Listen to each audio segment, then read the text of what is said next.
धुले महानगर पालिका चुनाव की मतदान प्रक्रिया शुरू होने से पहले ही प्रभाग क्रमांक 4 के देवपुर इलाके में एक संदिग्ध व्यक्ति के पास से 500 से अधिक मतदाता पहचान पत्र और सूचियां मिलने से राजनीतिक गलियारों में भारी हड़कंप मच गया है।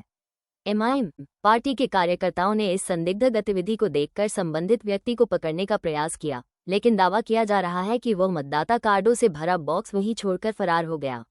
खास बात यह है कि इन मतदाता कार्डों में मृत मतदाताओं के नाम वाले कार्ड भी शामिल होने की जानकारी सामने आई है।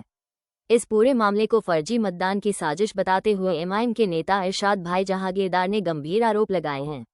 इरशाद जहांगीरदार ने इस प्रकरण पर तीखा गुस्सा जाहिर करते हुए कहा कि चुनाव आयोग और सरकारी तंत्र की मिलीभगत से सत्ताधारी राष्ट्रवादी कांग्रेस के कार्यकर्ता चुनाव में गड़बड़ी करने का प्रयास कर रहे हैं। इस घटना से चुनाव प्रक्रिया की पारदर्शिता पर गंभीर सवाल खड़े हो गए हैं। अब एमआईएम पार्टी इस मामले में पुलिस अधीक्षक और आयुक्त से मुलाकात कर दोषियों के खिलाफ कड़ी कार्रवाई और मामला दर्ज करने की मांग करने वाली है। इस जखीरे के पीछे असली सूत्रधार कौन है, इसका पता लगाना अब प्रशासन के लिए एक बड़ी चुनौती बन गया है। हे मतदान कार्ड प्रथमदर्शी असे दिसतात की ओरिजिनल कार्ड बनवलेले ह्याच्यात पूर्ण सरकारी यंत्रणा हे सत्ताधारी पक्षांबरोबर मिळालेली आहे।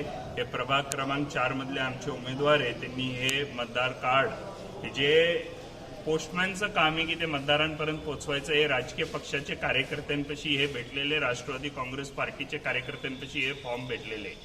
तर आमची एकच आरोप आहे की जे नेहमी आरोप झालेले इलेक्शन कमिशन यांच्याबरोबर मॅनेज आहे, ते ह्याच्यातून धांदा स्पष्टपणे दिसत आहे की इलेक्शन कमिशन या सत्ताधारी पक्षांबरोबर मॅनेज असून हे निवडणुकीमध्ये घोळ घालायचा प्रयत्न करतात आहे।